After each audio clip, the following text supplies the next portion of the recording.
¿Estamos listos? We are ready. This is young people, very, very capable people. Okay, I can see very capable people.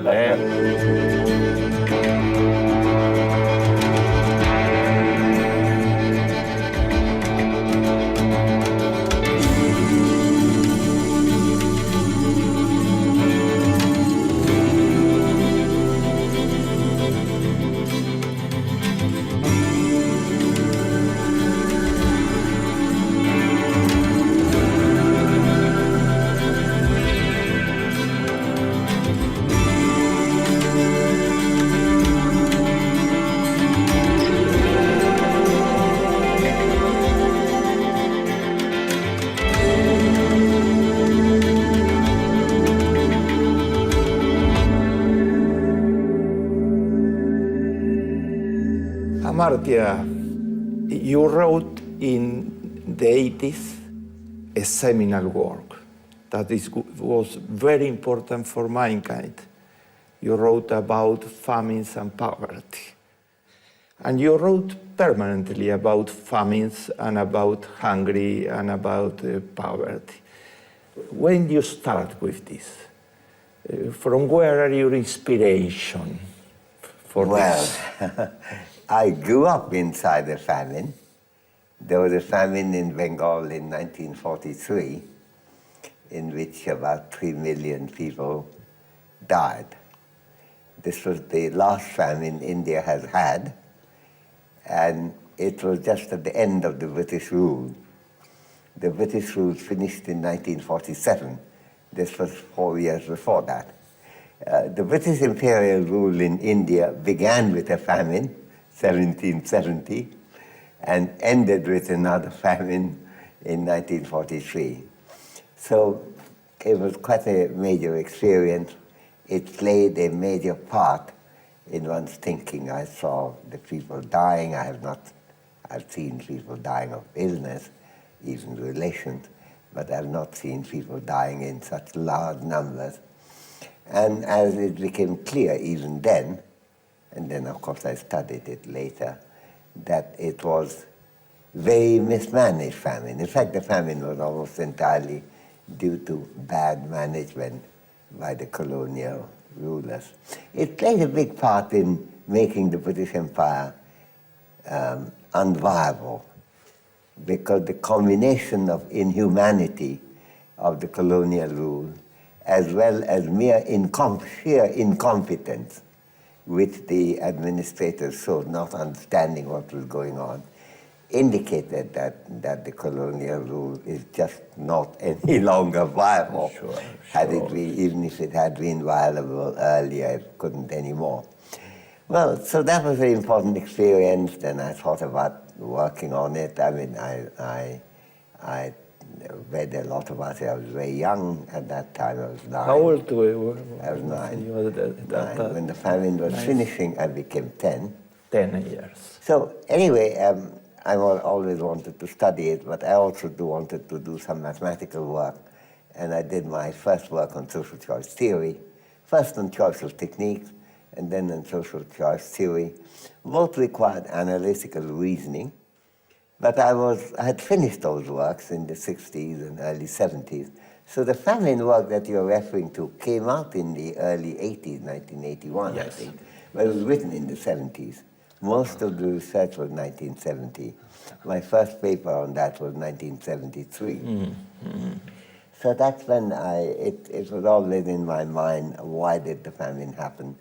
And why is it that the colonial rulers, aside from being deeply inhumane, were so utterly incompetent in not seeing what was going on, because it didn't help them to have such a big famine in the empire. Sure.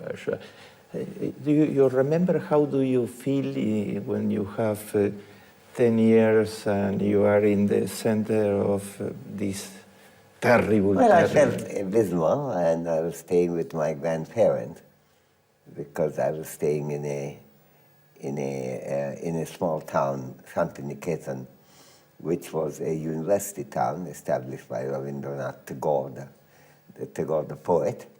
And my grandfather was professor of Sanskrit there, I was staying with him.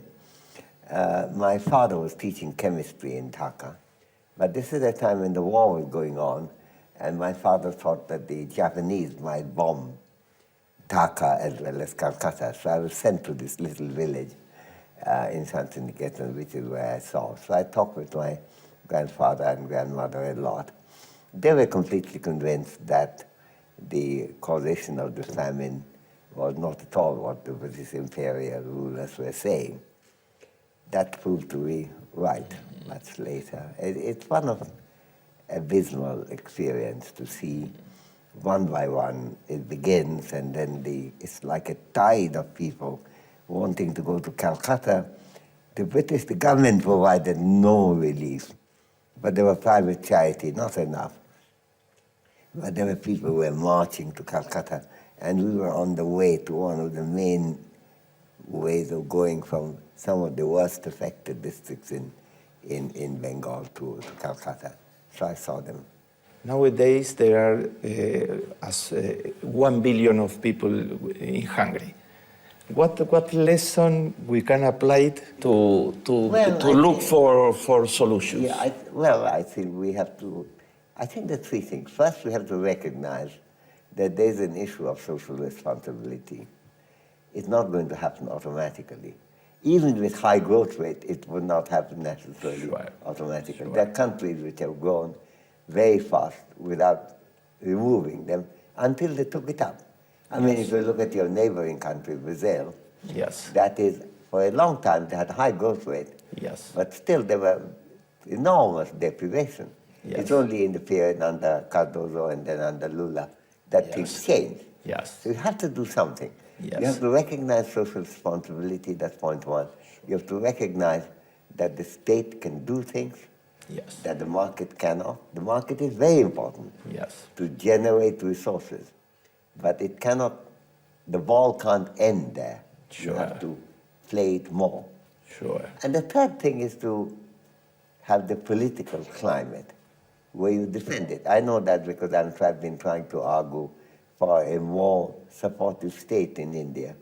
And the amount of attack I've received from not only business press, but also from some academics here who don't like that, who would like the market economy alone to solve the problem at this time. And when you're very rich, and everything is going to be all right. But meanwhile, people might die, and so on. So I think politics is important too. So I think the political recognition of the importance of social responsibility and the feasibility of making a change in the world with the use of responsible behavior of other human beings in the society is a very central lesson to understand.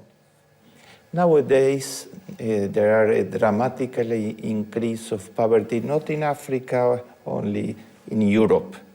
The austerity policies have an impact on poverty, on inequality, on a very big scale in Europe. What is the reason? Because the austerity policies continue to be applied when they have so important failures. Well, the very recent increase, if you're talking about that, since after 2007, that is, I think, monumental governmental failure. Because the government can do a lot of good, but it can do a lot of harm as well, as the austerity policy brings up. It was a self-inflicted wound, just as happened in the 1930s in America. But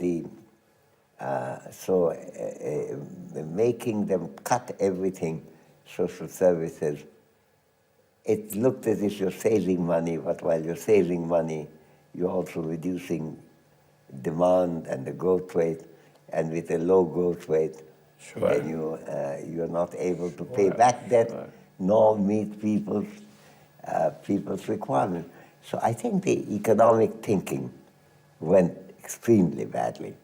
So in addition to everything, humanity and a central social commitment, you also need intelligent economic thinking. Sure. Because if you have stupid economic thinking, without intending to, you could generate a huge amount of misery. Sure. Inequality is increasing in the world. No? The 1% of the richest people of the world has 43% of the full GDP of the world, and the 2% has below, the 50% has below 2%, and inequality is increasing, and nowadays we have this language of the 1% and the 99%. How to improve this question? How to reduce inequality? What are your lessons? 1 and 99 are not accurate numbers, as you know. Yes. People who are doing well is larger than 1%. Yes. And people who are doing very badly is far less than 99. Yes. But that's a rhetoric. Yes. But it's an important rhetoric to say that the country is divided. Yes. That's the main point of the rhetoric. Yes. And that was very important. And all these, the agitations they had were well received, yes, well covered, and at least made people think that there are other voices in America, yes, not just the Tea Party voice. yes. That was important. But, you know, I think you ultimately need to mobilize actual politics and the political parties. So that's why it's quite important not to relegate the official politics as being irrelevant, which may be done by people who think that the capitalist system is so rotten that nothing can be done, or by people who think, like the Tea Party, that the state is so powerful that yes, you can't save people from the state. And neither of them are right way of thinking about it. I think, personally, even to think in terms of capitalism, socialism is not very helpful. Because capitalism is what? If capitalism is meant to be relying on the market economy, then there is no capitalist economy in the world. From Japan to Singapore to Germany and Britain and America to Argentina. Yes. The government sector is big. Yes. On the other hand, if by socialism you mean don't have private enterprise, well, then there is no such socialist enterprise only now, because some of the countries which are ruled by the Communist Party, like China, have gigantically successful market economy. I think you have to think about a combination of institutions: market, the state, and the political parties, and the media. These are the different institutions, and you can think of some more. Cooperative movement still has a role to play. All these together generate the kind of society in which we live. And I think it's much more important to focus on that. I do not, however, denounce those who were doing the Occupy movement on grounds that they were trying to draw attention to a very big part of reality which is missed. The reality that you can't talk of American success in terms of people who are succeeding, because there are a lot of people who are not. And you have to take that into account. So I think I was sympathetic to them. I didn't think that could be the end of it, just as I was sympathetic to the wrongly named anti-globalization movement, because they were asking for global equity. I was sympathetic. But they were not anti-globalization.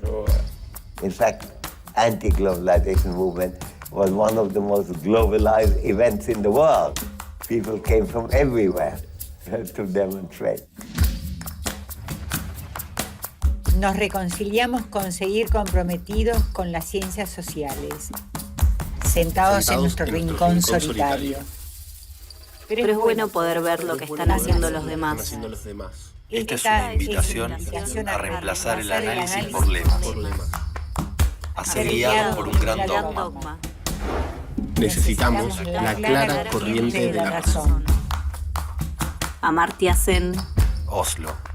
Noruega. 1998.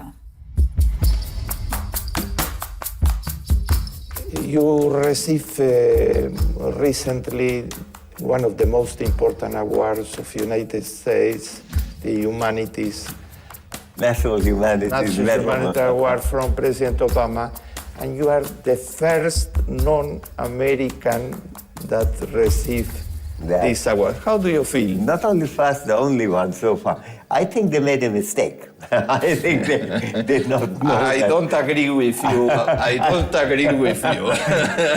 When they called me, was a very intelligent choice. I was lecturing in Japan when somebody called me from Obama's, from the National Humanities Center. Yes. A very nice director, very wonderful man. And he said, there's a President Obama wants to give you that. He said, are you sure? And he said, yes. I said, look, I'm in Japan now, and you are saying that this is in, I've forgotten, 10 days or 2 weeks' time. I was going to go to India. I have to drop all that and come. But I want to make sure that you're not making a mistake. I'm not an American citizen. I'm only an Indian citizen. I have no intention of becoming an American citizen, now or ever. So, are you sure? And he said, yes, yes. I said, well, can you check? So then he checked and he called me up. And he said, well, I talked with the White House. And we were told that President Obama said that he's not restricted by the nationality of the recipient. He can give it to anyone he wants. So that was, it happened. And I was obviously very honored, especially since, I'm an Indian citizen. I don't have any grumble. Their highest honor, they have so-called Bharat Ratna. I think I'm one of the 3 who have that. So on the other hand, America, I can't claim to get anything because I'm not American. But if they wanted to give it to me, I mean, it's their generosity. I mean, I feel very happy in Harvard teaching there. I follow American politics with the greatest of interest. I looked for New York Times today in the hotel, couldn't find it, eventually got a photocopy of the New York Times, which I read over lunch. Sure. The Human Development Report of 2006 was devoted to the question of water and sanitary available facilities. There are 2,800,000,000 people in the world, 40% of the world population, without sanitary installations. And in your book about India, your very important book, that you told that 50% of the population of India don't have toilets in their home. Don't have. What you think that we can change this? Well, of course we can change it, but we have to recognize the problem. Yes. People don't discussing toilets. Yes. Because it's not fashionable. It's not We can talk elegant. about It's hunger. not elegant. Not elegant, yeah. Yes. But you have to talk about the inelegant thing. Sure. So that's why we paid it up. And it's a joint book, by the way, with Rod West. Yes, You should recognize that. He's a very visionary man. Yes. He's a Belgian. Yes, who has I become know. Indian. Yes, and I know. is very devoted to making Yes. India a better place. The question of toilets is very important. The mortality rate of the children is very. No, that too, disease and so on.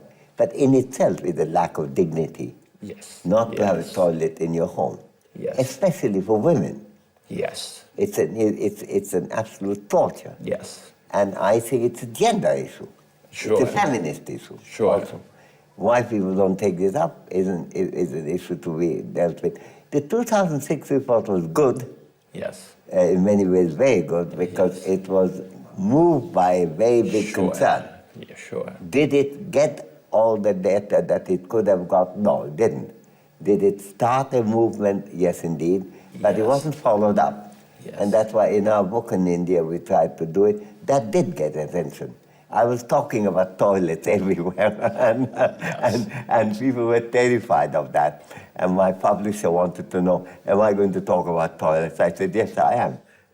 The last question, ethics and economics, our common work, and you bring ethics to economics. Why you think that is very important? I told many people in the world, you're shocked that the people that read, that are supposed to read Adam Smith, only read the Butcher story, but they don't continue to read. But How do you develop this? I'm glad you mentioned Smith.